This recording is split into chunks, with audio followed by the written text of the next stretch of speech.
All right, we've got those set, and we've got a couple more minutes before we get started. Let's see here. Mike, good to have you with us again. I can see that you don't have a microphone, but I do see you in the meeting, so it's good to have you with us. One question I did receive, when using Windows Defender, what do I have to do to run it? Should it be pinned to the taskbar? We'll take a quick look at that. Essentially what you're going to be looking for, I'll tell you what, I'll go ahead and share my screen real quick so y'all can see that. Basically down here at the bottom of the screen, you are going to have a little, you've got some icons down here for the different programs that are running on your system. And if you don't see something here, then it's most likely going to be under this little up arrow. So if I hit that up arrow, I'm going to see some additional icons. What I'm actually looking for is this icon right here that's a little shield. And you'll notice it says, when I put my mouse over, it says Windows Security. So if I just click on that, then what I hope to see is virus and threat protection, no action needed. So as long as this is what I'm seeing on this particular screen, then I'm all set. It means that Windows Defender is doing everything that it's supposed to do. Now, there are some additional things you can do with account protection, and that's something we may discuss in a later meeting. That if you are signed into your computer with OneDrive, with a Microsoft account, then there are certain settings that can be managed and protected for you by Microsoft. So in some cases that might help you out. All right, it looks like it is 4 o'clock now. Bear with me one second. Let me shift some things around on my screen here. All right, and I'm getting back so I can see everybody. Just wanted to start by welcoming everybody once again. Again, I noticed today I was in the store, stopped by to, fortunately was able to grab some hamburger meat, so I was glad for that. And I noticed when I was in the store, there are some folks that, you know, everywhere you look, you're seeing face masks. And the one thing that really dawned on me is there are some people that even when they're wearing their face mask, that they smile with their whole face. And so you can see the friendliness and the love in some people's eyes. Just even though this much of their face is covered up, you'll just see the face light up, and I love that. I love this meeting each week because I get to see each of you, and fortunately we don't have to wear face masks when we're talking on the computer. And part of that is because we can see each other, and that's why I'm going to give my weekly reminder here that if you do have your camera activated, especially if you've got open space behind you, make sure you don't forget that you're on camera. And again, you can also have the option to mute your camera, which means it'll turn off and it'll just show your display name for a minute. But also, if you've got anybody else in the home that may walk in behind you, make sure they're aware that they're on camera as well. I know some of you have a wall or something behind you, but if you've got an open space behind you, sometimes that's important for you to know. Second thing I've got marked on my page here that was gonna do a little introduction, but I think I know everybody here pretty well. So y'all know, I'll just let you know that during this, again, kind of crazy time we're in right now, Wendy is currently not going to be working in the office for me. This was actually something that my accountant had recommended, pointed out that she could actually make more money being out of the office for a little while. So if you do call the office, she may still answer the phone from time to time, but she's not going to be in the office much, and she won't have the phones forwarded to her very much. Just be aware that she is coming back. She's been with me since August 2010, so going on 10 years now. And I know that a lot of folks who have called the office before love to hear her voice, and she's a great asset to our company. So I sure appreciate everything she does for me. Couple more quick things before we actually get started with the security part. That's the topic for today: security, how to avoid some of the scams that are going around online right now. One is, please invite friends, family, anybody that you know that might be interested in this, even if they don't want to join us for the live meeting that we do each week. Know that they can pull up any one of the videos that we have recorded just by pulling up seniortraining.org. And that's just all one word, seniortraining.org. That will actually redirect them to my callbrady.com/senior-training, but it's much easier to say seniortraining.org. So I'd love to have more and more people find out about this. I hate to say it, it's every week that I'm seeing folks get scammed and people losing money, people who are call us up because they have a hacker on their computer that they can't get off. I actually had a dear friend, a wonderful friend, and I don't share names, but a wonderful friend who had been compromised, hacked, and so she looked online to find a number for somebody who could help her out, and she connected right in with another hacker who was then, fixing the situation for her and helping her out, but then she couldn't get him off the computer. Fortunately, I think we stopped everything before too much went wrong, but it's just frustrating that there's people out there doing those things. Next week, we are going to return back to Monday. By the way, I hope everybody had a beautiful Easter. We're going to return back to a Monday meeting, so we'll do next Monday at 4 o'clock. And next week, we're going to be focusing on Google. Now, this is something, whether you have I think all of you probably have a PC, but PC, Mac, smartphone, whatever you have, Google plays more and more of an important role in our lives. And so we're going to go over some things that you may have not even known that Google would do. So one of the things that I'm going to do is I have a Google Home device that I might ask a few questions while we're in the middle of things. I'll have my smartphone with me, and maybe we'll adjust it so you're able to see some of the things that I do from the smartphone. But again, there's so many things that you can do with Google. So we're going to get into some of that next week. And again, I hope you'll come with some questions for me. So let's go ahead and get started. I'm going to go ahead and share my screen here. And I will tell you, as much as I love working with computers, I am not a PowerPoint guy at all. So when you take a look at my screens or my PowerPoint slideshow, it is very vanilla. You're not going to see much flair on it, but I just wanted to be able to convey some of this information to you. Again, you may end up wanting to play around with the views a little bit. If anything's getting blocked on your screen, if you can't see, for example, I've got a second screen set up here to the side, and on it, I'm able to see the PowerPoint presentation and the my video camera. But play around with some of those options up at the top of the screen. You may find that you prefer speaker view versus gallery view or one of the others.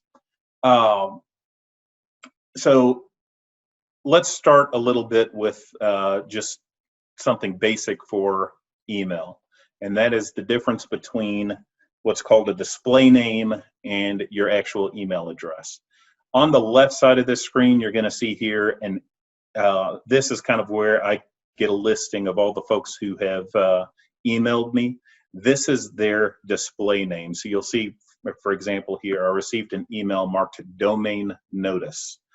When you get over here to actually opening up the email, you're going to notice that this came from domain notice, again, their display name, but then the email address has nothing to do with anything that I've ever even heard of before. So this is most likely a website that maybe got hacked, maybe got compromised, maybe somebody's just spamming using their email address. But the email came from info@susannews.info. Now, as soon as I see that, I'm going to know this has no legitimate qualities to it whatsoever. So I can go ahead and potentially mark this as spam or just delete the email, but I'm definitely not going to pay any heed to anything that's actually in this message. It's important for you to know that even though my email address is brady@callbrady.com, if I wanted my display name to be Donald Trump, President of the United States, I could make that happen very easily. It would take me about 10 seconds to make that change on my computer. So here's the other place that comes into play.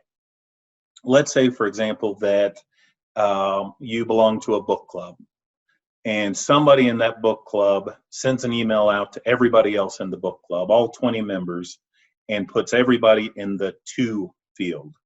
You know how in email you've got to, you've got carbon copy, and you've got blind carbon copy, BCC. If everybody's listed in the to field, or even in the carbon copy field, then everybody on that email list is going to see the names and the email addresses of everybody else who received that email. Okay? In some cases, that doesn't seem like that big of a deal if everybody sees each other email. We're all friends. We're all in the same book club together. But here's where the problem arises. So let's say that one of those emails gets compromised. Well, at that point, what the hacker is able to do is go, hey, I've got a list here of 20 people who in some way know each other. So I'm going to pretend to be Brady Gilbert. I'm going to put my display name as Brady Gilbert. I'm going to send it out from my email address. And their goal being, you see the email, you see the name Brady Gilbert, you think, oh, this must be safe. I know Brady, he's a good guy most of the time. And so you open that email and you follow whatever the directions are. Sometimes it's something blatantly obvious, like, you know, I need you to send me $10,000. I'm in jail, and I hope you'd know that wasn't me. But sometimes it's something that seems fairly benign, like, hey, I noticed that you've got this problem with your computer. You need to click on this link. Then again, all I want you to do is, if you receive any email that's asking you to click on a link, click on an attachment, anything, even if it looks like it's from a friend of yours, go to the part of your email where you're able to see the email address that sent it to you. Now, there's one catch here. If I take out my phone and I'm looking through email, frequently all I can see easily on my phone is the display name. Sometimes it's hard for me to see the email address. So if that's the case, and I have any question about whether something is legitimate or not, I'm not going to open the link. I'm not going to open the attachment from my phone. I'm going to wait until I can sit down at a computer, because always on your computer you can see the email address. So that covers the display name versus email. I hope that makes sense to you. And again, as we go, if you have any questions along the way, I'm going to have my chat window open up on a different screen here. So if anything isn't clear or you have any questions as we go, feel free to send me a message. So this is a similar message that I received. And in this case, this is what's called a deactivation scare. So mine came with regards to my email address. You'll see here, oh, let me go back. You'll see here, your Brady@callbrady.com account is on hold, waiting for ownership validation. To continue using your mailbox, validate ownership of your email address from the GoDaddy team. And I actually am a GoDaddy customer, although you'll see up here there's a customer number. That's not my customer number, but maybe they're hoping people won't know what their customer number is, and so they won't recognize it. But again, when I come up here to the email address, it's not coming from a GoDaddy email server, but it's coming from maz888@tpg.com.au, which I don't know if AU is the Austrian or Australian country code for the World Wide Web, but I know that that's not GoDaddy. So again, here, all they had to do was change their display name to show that this was from GoDaddy, but clearly it's not. So again, I'm going to ignore this. I have seen this with a variety of different emails. If you have Bell South, maybe you got it saying that it was from AT&T. Maybe you got something claiming it was from Yahoo.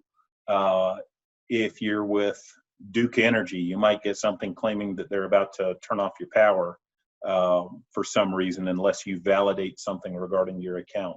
That's not the way Duke Energy works. That's not the way Greenville Water works. So if you get anything along these lines, make sure, again, that you double check the email address.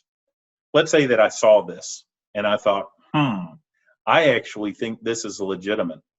Then what I'm going to do is not click on this link. I'm actually just going to go to, in this case, GoDaddy.com, log into my account the way that I know that I always do, and then check to see if there's any outstanding customer service issues. Same thing with Duke Energy. If you got something from Duke Energy claiming you needed to log into your account, don't click on a link to do it. Just pull up the Duke Energy website and go from there. Maybe pull up your last bill from them and work from that. So here's an example of a scam that it's going to start out looking somewhat benign, and then I'm going to tell you how dangerous some of these things can get. So Office 365 login required. A file has been shared with you, but you must log into Office to view it. So as you can see here, again, please see the attached closing docs for your review, sign and submit ASAP, blah, blah, blah, blah. It's a secured file, so it requires valid email credentials to access. Okay, this is garbage, and here's what they're hoping will happen. As soon as you click on the attachment, you can see in this, the way my webmail is set up, it actually shows the attachments down here at the bottom of the screen. Your email client may be set up a little bit differently from that, but typically with an attachment, you're going to see somewhere or another, you might see a paperclip icon and a file name. So if I clicked on that, what it might do is pop up a message asking me to log in to my email again to validate that I am who I say I am. And so they're making it seem like they're trying to protect their security. So I type in my email address, I type in my password, and I guarantee you I'm going to get an error message saying that that's incorrect. But, okay, so it's incorrect. Oh, it must have not been that password I use. It must have been this password that I use. Oh, no, that one didn't work. Let me try another one. Well, now they know your email address. Now they know your password, some of your passwords that you use on a variety of different websites. And maybe you did put in your correct email password that first time. Once you have put in your email address and your password, they can now log into your email. They can now read your emails. They can now send emails as though they are you. They can try and use those same credentials to get into a variety of different banking websites, credit card websites, investment websites.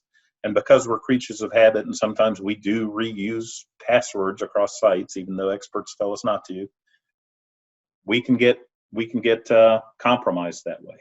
So let me take this to an extreme, and this did happen to one of my clients, a business client.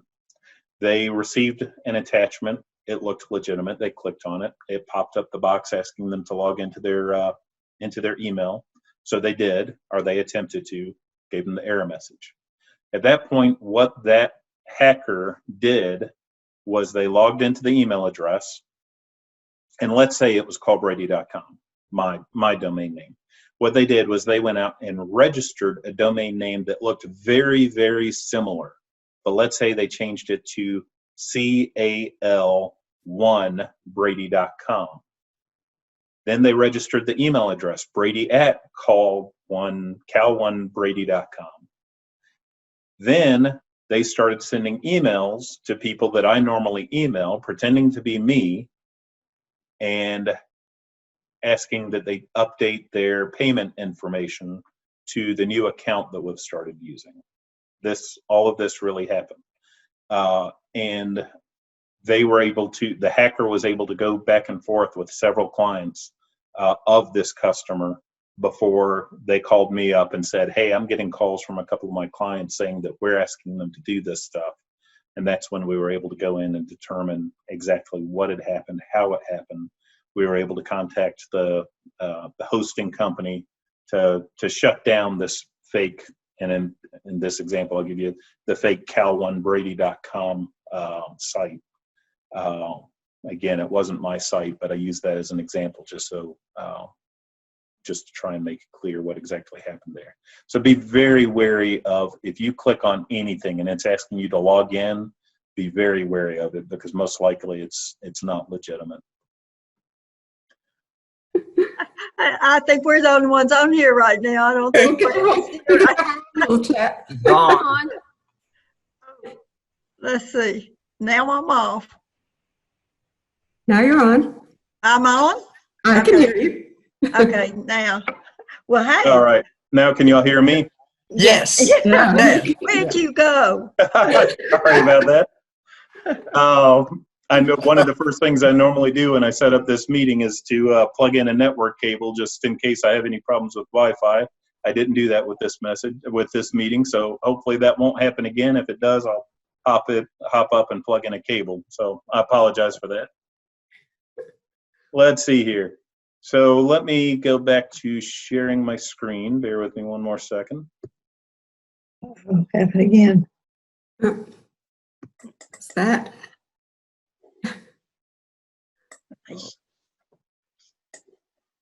Hey, Sharon. Yes. Okay, are y'all able to still hear me? Just give me a thumbs up. What is happening?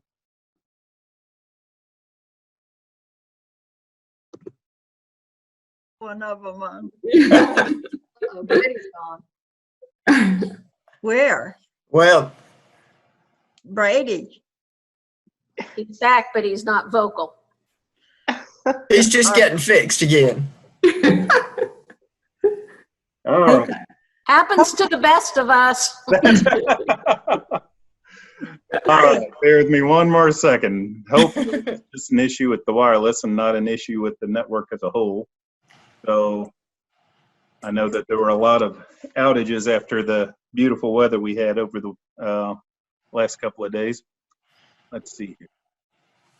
So again, everybody give me a quick thumbs up. Just let me know that you can hear me okay. Great. Thank you.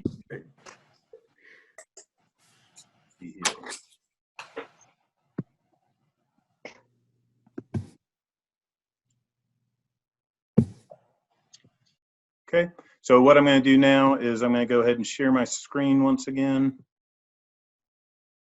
All right, great. Now, so here's another example of a fake website. And you'll notice here that Equifax, and this was a legitimate tweet that they put out a while back, you can monitor your credit with our free product to help prevent ID fraud. For more info, visit securityequifax2017.com. Don't write down that address. It was a scam address.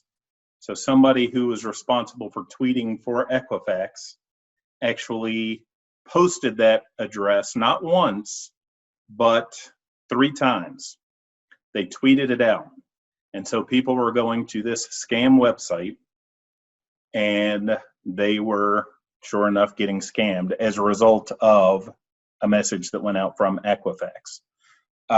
So again, one of the things I'm generally going to look for is if I know that it's a service from, in this case, Equifax, I might not just go to the link that they put out there.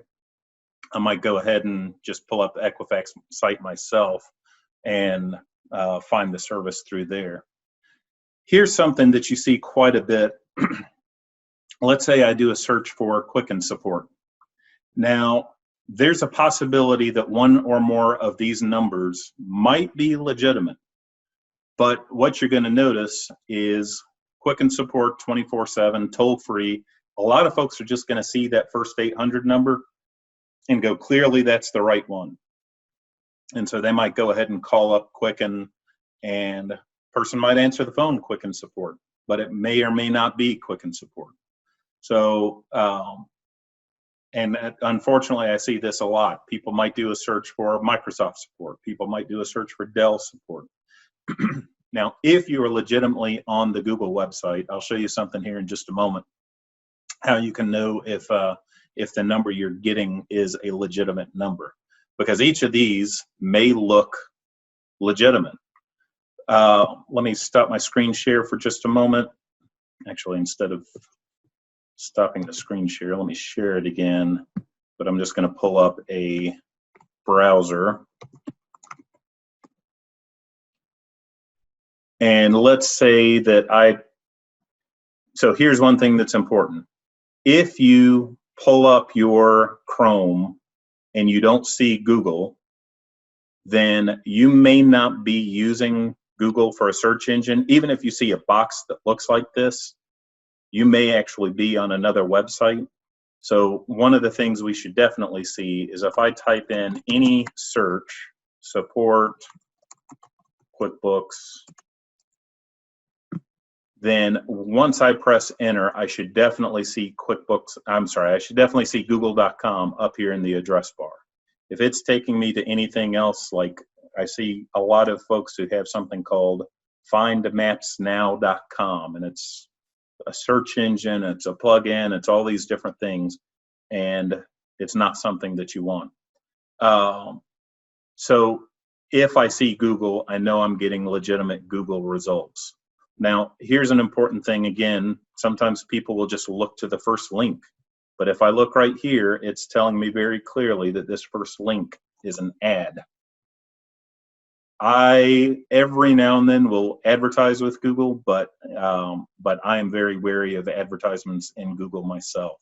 So I'm just going to scroll down here and click on the first link that is non-advertising. And I can see here that it's quickbooks.intuit.com, so I feel pretty good about that. Let me pull up another one. If I do QuickBooks support phone number,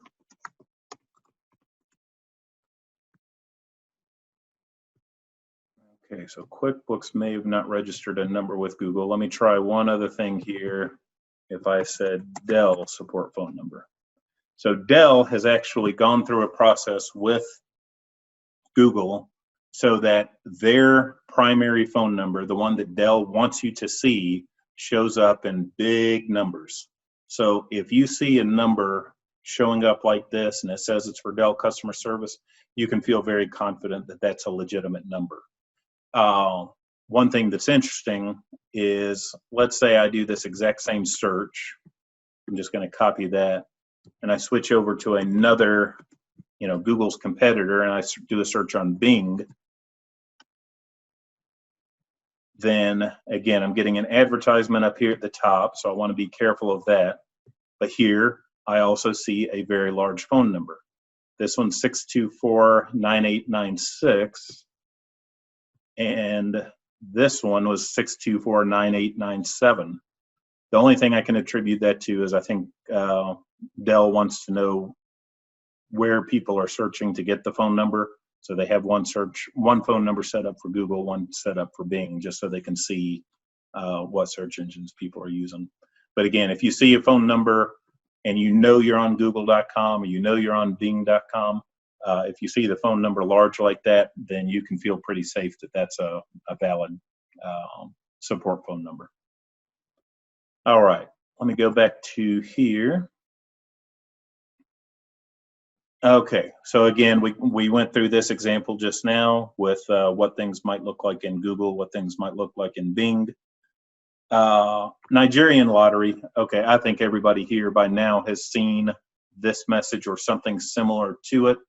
And again, it just comes down to, if it sounds too good to be true, probably is. This type of email, when they go around, I'm just going to blow that up a little bit so you can see it better. This type of thing, when it goes around, essentially, they know that if they send it out to 10 people, nobody's going to click on that. Nobody's going to fall for that. But if they send it out to 100,000 people and maybe 5 people click on it, then they might be able to reach the result they want. What is the result that they want? We'll actually go over that here in just a couple of minutes. Okay, I'm going to skip that one for right now. Here's another one, clues in address, presence of attachments. This is something we're seeing a fair amount of with UPS, This is something we see with FedEx from time to time. You'll get some type of a notice that you have a delivery coming to you, and it's got some type of an attachment with it. So sometimes people are going to start to say, well, I didn't know I was getting a delivery. I didn't, that's great. I wonder what's coming to me. And people get kind of excited like it's Christmas and I wonder what I'm getting. And so they'll go and they'll click on an attachment that they shouldn't. And it goes back to what we discussed earlier. You get all kinds of problems. FedEx, UPS, USPS, they do not send out attachments in this way. So be very cautious of that kind of thing. Again, if you're expecting something, just go to the FedEx or UPS site directly. Don't try to follow those links. IT support scams. This is where I'm seeing just a tremendous number of problems these days. One of those issues will be a phone number will pop up on your screen and they'll say, you've got a problem with your computer, but don't worry, we're here to help. So here's our 800 number, you can give us a call. And if you call that phone number, they may actually answer it Dell support, or they may answer it Microsoft support, but it's not. If there's a problem with your computer, you generally, quite honestly, you'll get some fairly obscure message from Dell or from Microsoft popping up on your screen, but nothing that tells you a good way to resolve it, unfortunately.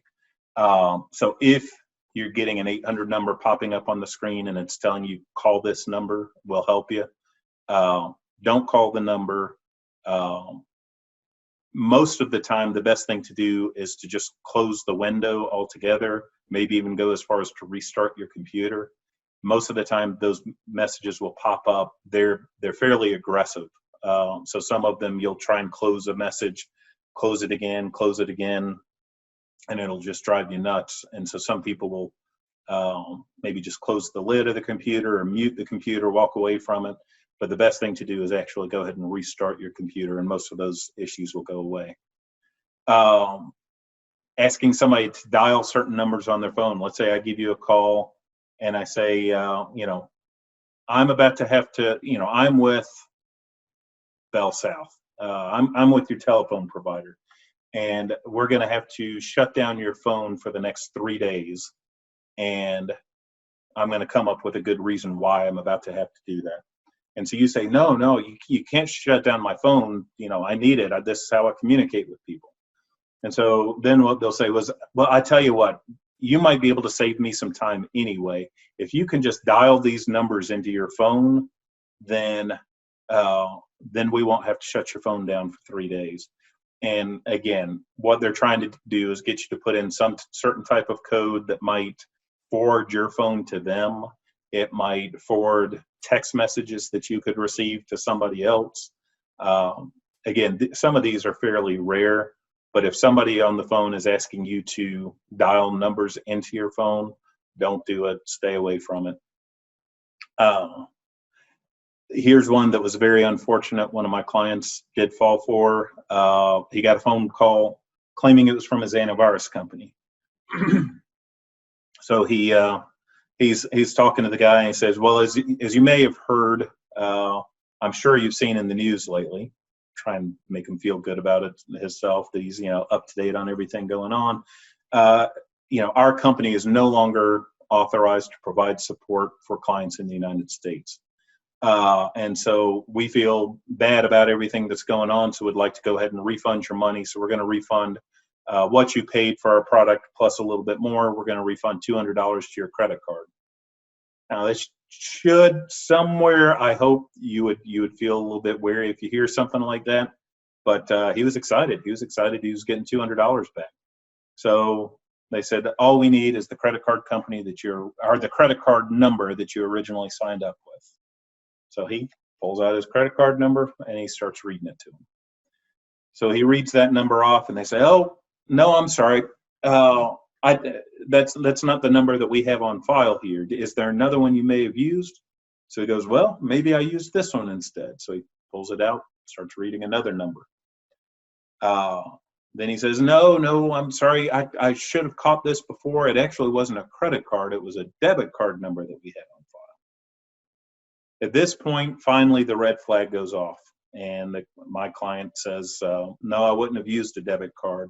At that point, he gets a call on the other line. It was the First Credit Card Company. And they say, we're noticing an incredibly unusual amount of traffic on your credit card all of a sudden.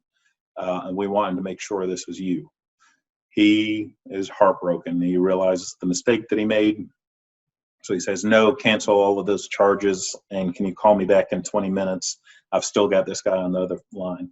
So this is a very nice, sweet guy, like most of the people that I know on this on this call right now. Very sweet, but switches back over and starts really, well, I'll be honest with you, cussing the guy out. So very upset. Gets a call on the other line again. It's the other credit card company. They're attacking that card as well. So if anybody is calling you up and asking for credit card information over the phone, if they are calling you, don't fall for it. Again, if let's say that you did think it was something legitimate, it's best if they say that they're from your bank, hang up with them, call back your bank and ask them the questions. Don't just give the information to anybody who calls you. This is one that's we call this one the Good Samaritan. What some of the hackers will actually do is they might install some nice little viruses onto a thumb drive, and they'll drop it in the lobby of an apartment complex, of a hotel. Maybe they'll just drop it out on the street somewhere, and people will think, oh, I bet you somebody is really missing this. Let me plug it in and see if there's any files on here that'll let me figure out who it belongs to. Plug it in, get a virus on your computer, and just get totally compromised. So again, if you find a thumb drive and you don't know who it belongs to, if you want to be a good Samaritan, write in an envelope where you found it, and stick it in a drawer somewhere. And if somebody actually says to you, hey, I'm missing this, then you can say, oh, I might have it, but don't ever plug it into your own computer. Unfortunately, this is a scam that's used to target some businesses, an unfortunate amount. And again, people are curious when they find a thumb drive. They want to know what's on it. Pop-ups, FBI and tech support. So again, we talked a little bit about this. Your computer's been infected. Please call Microsoft. Don't ever call the 800 number that pops up on your screen. If somebody calls you, hey, I'm with Microsoft, I'm with Dell, I'm with Norton, they're going to use one of these companies that you feel trust in. And it may even show up on your phone, on your caller ID, that they're calling from Microsoft, that they're calling from Dell. It's, again, all garbage. Nobody, and I really want you to hear this part, nobody with genuine knowledge of your computer is ever going to call you. If they're calling you and saying they know something about your computer and they're here to help, they are trying to scam you. And I hope you'll recognize it for what it is. And I hope you won't give in to that. I don't think I think I actually spoke about this last one before one of our meetings started. So I'm going to go over, and I think this was 2 weeks ago maybe. Had a woman show up at my office very early in the morning. I was in there working. She saw the light on in my office, came and knocked on the window. So when I looked outside, I saw that she was crying. And I asked her, honestly, through the window, because I didn't know if I was being scammed somehow, asked her what was going on. It turns out she had custody of her grandson. She was raising her grandson. Grandson's working on the computer one night or playing a game on the computer, I don't recall, and starts crying. She goes in to check on him, and there on the computer screen, right in the middle of the screen, is a picture of her grandson where the camera had been activated on the webcam, had been activated, a picture had been taken of the grandson, and then surrounding this picture of her grandson was an FBI warning. you have committed this crime, you've used your computer for these purposes, and if you don't want the FBI knocking on your door shortly, then you need to pay $300 through this website, blah, blah, blah. And she was terrified because she thought social services was coming to take her grandson away from her. And it was heartbreaking. And I said, their goal was to scare you. And it worked, didn't it? But it's not legitimate. It's fake. It was a scam. We did a checkup on her computer for her to make sure that what they had put on there, what they had done was not activated, or not still active. So in that case, we were able to help her. But that is one of the many things that some people will try to do to try and take advantage of you. And with that, I'm going to go back to another tip that we gave briefly in a previous meeting. So some of your webcams, maybe you're using an all-in-one computer, one of these big monitors that has the computer built into it. On some of those newer ones, the webcam is actually built into the upper frame of the monitor. So when you push down, it'll pop up. So if you have one of those, when you're not using the webcam, push it back down. On some of the newer laptops as well, there might be a little slider that's on your camera up there at the top of the screen, where you can just slide a little lever across and it will cover up your camera again when you're not using it, and it'll deactivate it. Finally, if you want the low-tech way of doing it, then you can just take a little piece of a Post-it note and cut it out and put it over your webcam. And so if the webcam is covered, then nobody can see you, obviously. Nobody could, a hacker couldn't take a picture, they couldn't activate your camera in any way that they could actually see you. But then the reason I recommend a Post-it is because the adhesive on the back of that doesn't leave a residue. So if you then peel it off at a later time, you're not going to have stickiness all over your screen. Some people have had clients before put something up there with Scotch tape and it can leave a sticky mess. So just use a Post-it note if you're needing something. So those are some of the main things that I wanted to cover as far as security is concerned. I'm going to close out of this, and I actually want to pull up one other thing within Google Chrome. So if you've been in on the previous meetings, you've seen that Google Chrome is the browser that I recommend for when you're going out on the web. But one of the things that I want to walk you through how to check is what your default search engine is. And the reason that that's important is going back to what we talked about before, that if, let's say that you have actually accidentally been switched over to this, Find Maps Now search engine, then they can control what shows up when you search for anything. If you search for computer support, they can show you websites and phone numbers for companies that are not legitimate. Maybe they have a financial stake in. I'm not sure what some of these companies are doing with some of these fake search engines or some of these garbage search engines. But up here in the top right corner, again, we have these 3 dots.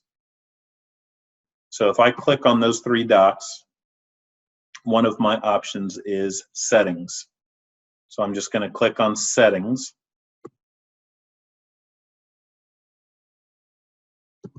And once I am in Settings, if I scroll down some, then I get to where it says Search Engine Used in the Address Bar. Currently, mine is set to Google. There is a little drop down so you can see some others. Bing, Yahoo, DuckDuckGo. These are all legitimate search engines, but again, the only one that I really enjoy using is Google. And the reason for that is it's the one where it's almost like Google can read your mind, and some people don't like that fact. But it almost always shows me exactly what I'm searching for when I do a search with Google. So Google's the one I recommend. If you have a preference for Bing or Yahoo or DuckDuckGo, I'm fine with those. If it's showing a search engine that you've never heard of, you probably want to change it. And again, all you have to do if you want to change your search engine is just click on that option and then click on Google, and you're switched right back to it. All right. So again, those are the main things I wanted to cover with you as far as security is concerned. We talked some last week about antivirus. So we've already covered a lot of that information. Feel free to send me a chat message. And I'm just curious if you have any other questions about specifically about security. Also curious if you have any other questions that I might be able to address while we still have some time left on the call. And for those of you who may have joined late, I'm going to ask one more time, if there's anything somebody's done for you that's been extra special during this COVID thing, whether it's in a store, whether it's just out and about, whether you got a special phone call from somebody, send me a quick chat message and let me know that. I've got a question. How do I turn on my photo? I'm not quite sure I understand the question, so if you could possibly clarify that for me a little bit. If you're referring to specifically how do I turn on the video for this meeting, you should have, as a matter of fact, let me move my mouse around a little bit. If I move my mouse around on my little test screen, down in the bottom left corner, I see two different options. One says join audio and one says start video. So if I actually click on start video, you're going to now see two of me from two different angles, just because I am typically keeping the video turned off on my test window. So if you have a webcam, just move your mouse around a little bit and you should be able to click on the start video option. Have you heard of Spybot Search and Destroy? Yes, Spybot Search and Destroy for a while was a utility that we would use quite a bit in the shop. It is very similar. I haven't used or heard anybody mentioning Spybot Search and Destroy in quite some time. If you have it on your system, I would probably uninstall that at this point. But there's another product called Malwarebytes, M-A-L. As a matter of fact, here, let me type this into the chat so that you'll have that information if you're interested in it. Malwarebytes is a program that is, it does a good job of finding things that may have made it past your antivirus program. So if you were to be interested in giving a try to a scan with this, malwarebytes.com is a link, and from there's actually a free version of it that you can install. That free version is going to come with a 14-day free trial, but it does an interesting job. It finds some things that the antivirus sometimes will miss. They have another product that's called ADW Cleaner that sometimes we've used in our shop, and it's helped with some unusual issues once people are getting some type of pop-ups. Trying to set up FaceTime between an Android user and an iPhone. Both are Verizon users. So FaceTime is an iPhone technology. It's an Apple technology. To the best of my knowledge, it cannot be used with Android. If you're trying to just find a technology that's compatible across devices. Some folks do use Skype for that. Some folks have used Microsoft Teams for that purpose. And again, I'll type a couple of these in. Skype. Teams is really more used for business use, so I might not reference that one. There's another one called, just had a client with it. Matter of fact, oh, I know what it is. WhatsApp. There's an app called WhatsApp. Really, the only time that I've used WhatsApp has been if I've been out of the country. Once a year, my wife and I like to try and take a little trip together. And if we end up somewhere out of the country, it can be very expensive to use your cell phone. So WhatsApp can be used for I can make phone, as long as I'm attached to a wireless network, I can make phone calls, I can send text messages all through the WhatsApp program. But WhatsApp can also be used as a face-to-face meeting, or face-to-face just visiting through your phone, similar to what we're doing here with Zoom. And I will say also, you can use Zoom. We're using Zoom here in more of a business use of it. And I pay a fee each month to be able to do that. And I'm able to have as many users as I want. And I'm able to have meetings up to 24 hours long if I wanted to. But if you just want to set up a meeting free with Zoom, you just go to zoom.us, click on the fact that you want to host a meeting. You're able to then share the code and the password with somebody else. The limitations there is if I'm not mistaken, the limitation is if you have at least 3 people, then you're limited to 40 minutes. But I think you can have a one-on-one Zoom meeting as long as you want.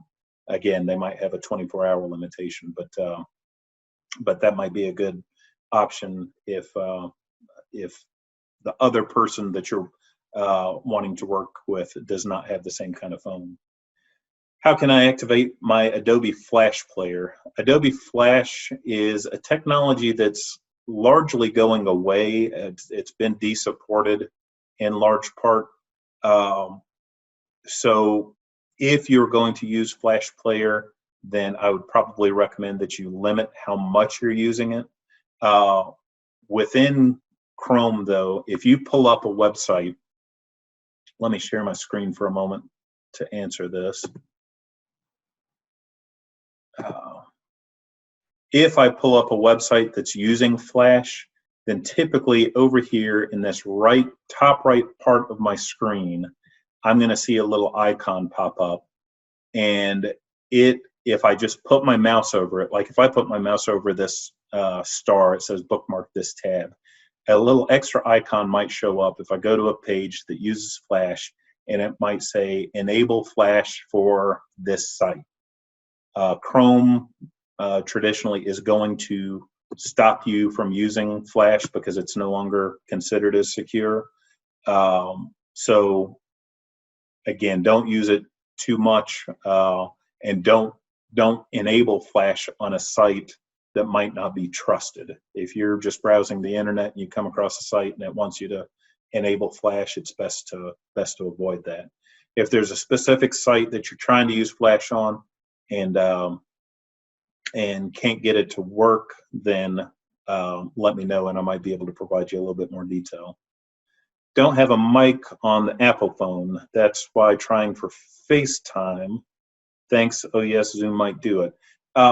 You should have a mic on the Apple phone. I mean, that's how you make phone calls. So if the microphone is working when you just make a phone call with somebody, you should be able to use it for other things as well. Again, the only kind of catch with FaceTime is the fact that that it only works across the Apple environments. It does not work with Android users. Let's see here. Any other questions? So again, if you have other questions, we've still got a few minutes here, so I'll keep the chat open for a minute in case somebody does have other questions. Again, next meeting is going to be next Monday. We're going to go over some Google technologies. We're going to learn a little bit more about how to do a better search within Google. So if I'm searching for something and I'm just not finding the results that I'm looking for, sometimes there are little tweaks we can do within our search that'll help us find specifically what we're looking for, instead of finding a whole bunch of extra junk with it. Also, we'll talk a little bit about some of the benefits of using Google as your GPS. I know some people still have a TomTom or some other device in their car for GPS, or sometimes newer cars might have GPS built into it. But you may find that Google GPS has some benefits to it that you may like. So we'll talk a little bit about that. We'll also talk about a little bit included with that with Google Home. Google Home is a technology similar to Alexa, where you can ask Alexa questions and it'll answer.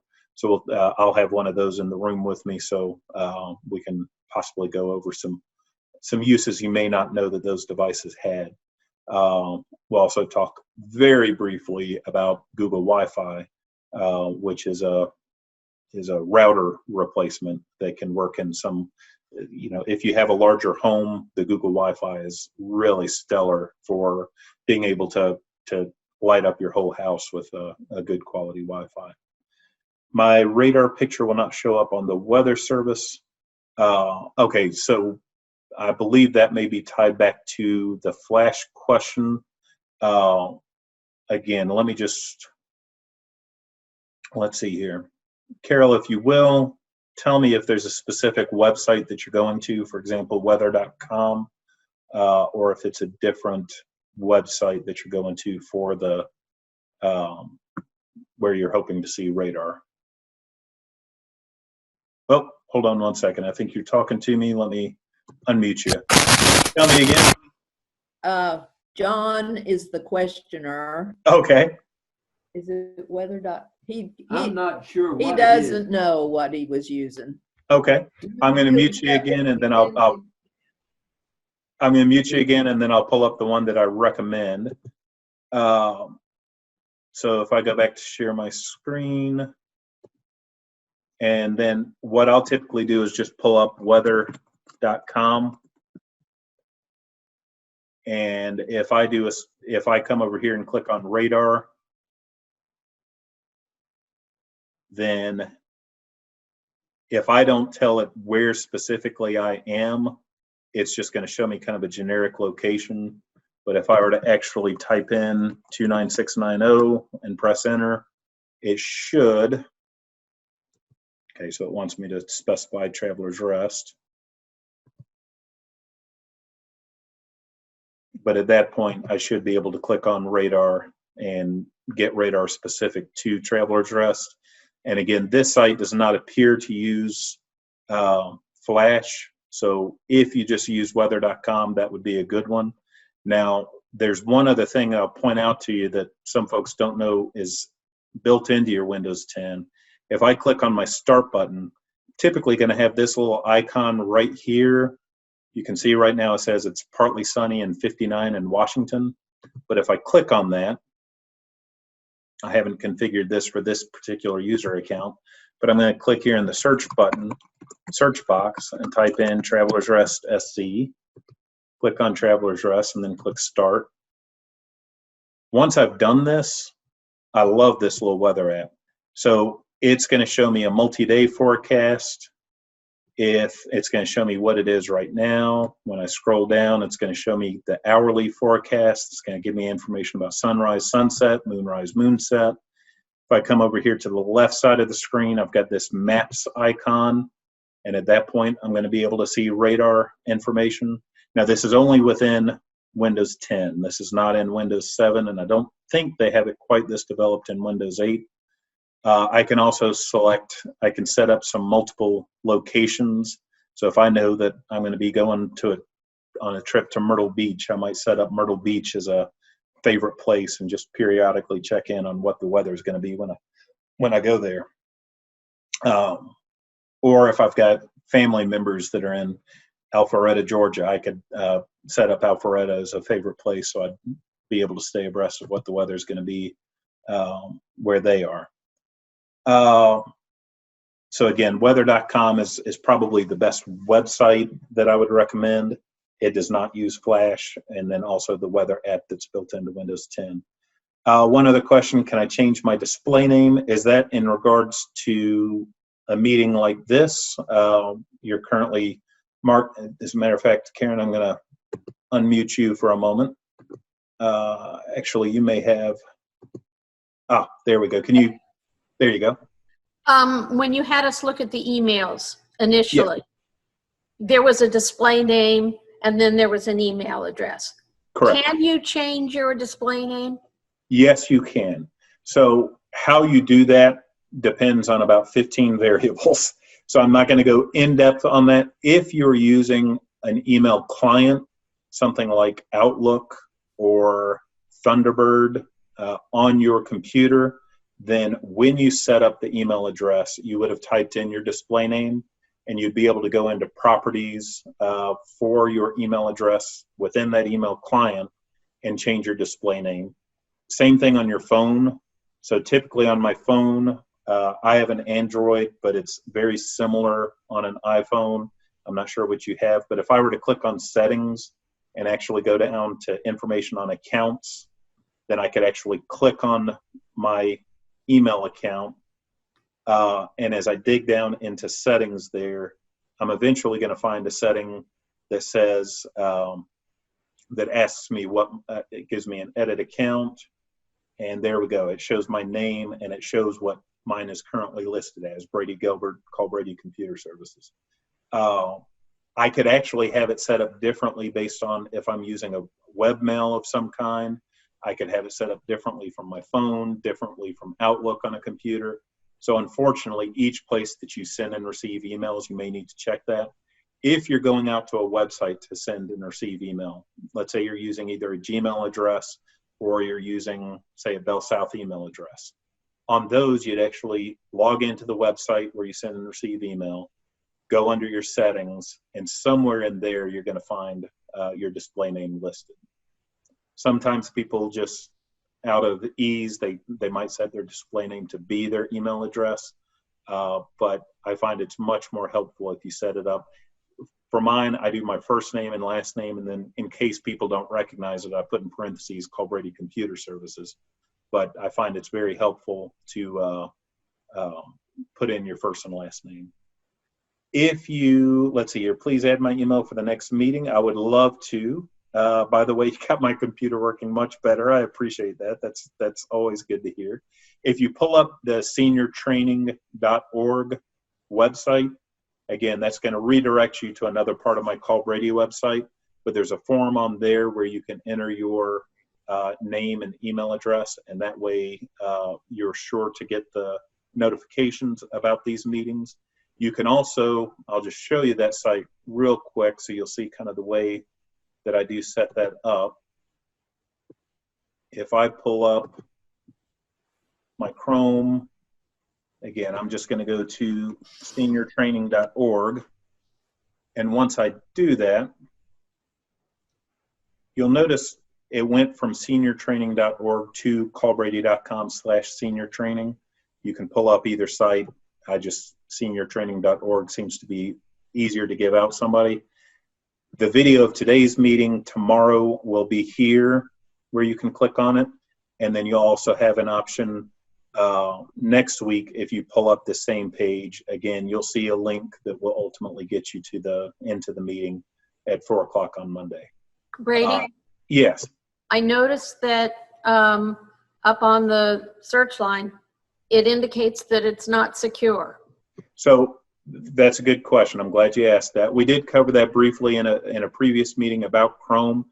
If a site is going to ask you to type in credit card information, you should always make sure that the site is labeled as secure. That means that that site has registered for and paid for something called an SSL certificate. And then once they have that SSL certificate, their site will be marked as secure. Mine, because I don't request credit card information, I don't pay the annual fee for an SSL certificate. So it is true that my site does say not secure, but because I'm not asking you to enter in credit card information, it's not something you should be concerned about. But I do appreciate you asking that question. But if you do come down here and enter in just the email address, first name, last name, as much or as little information as you want, but we need the email address in order to officially add you to the list, then you'll learn more about the future meetings that we're having. That's going to be it for today. Again, I do really appreciate everybody joining in. If you get a minute, even if it's just a one-sentence thing, I love it when you send me a quick email, brady@callbrady.com, and just let me know if you got something out of the meeting today. I really love to hear that. If you have suggestions for what you'd like us to cover in future meetings, I'd love to hear that as well. Thank you so much. I hope you all have a wonderful week. I love the wave at the end. If you could just give me a quick wave. And I hope you all will stay safe, and call me if you need anything, 335-8672. Thanks so much.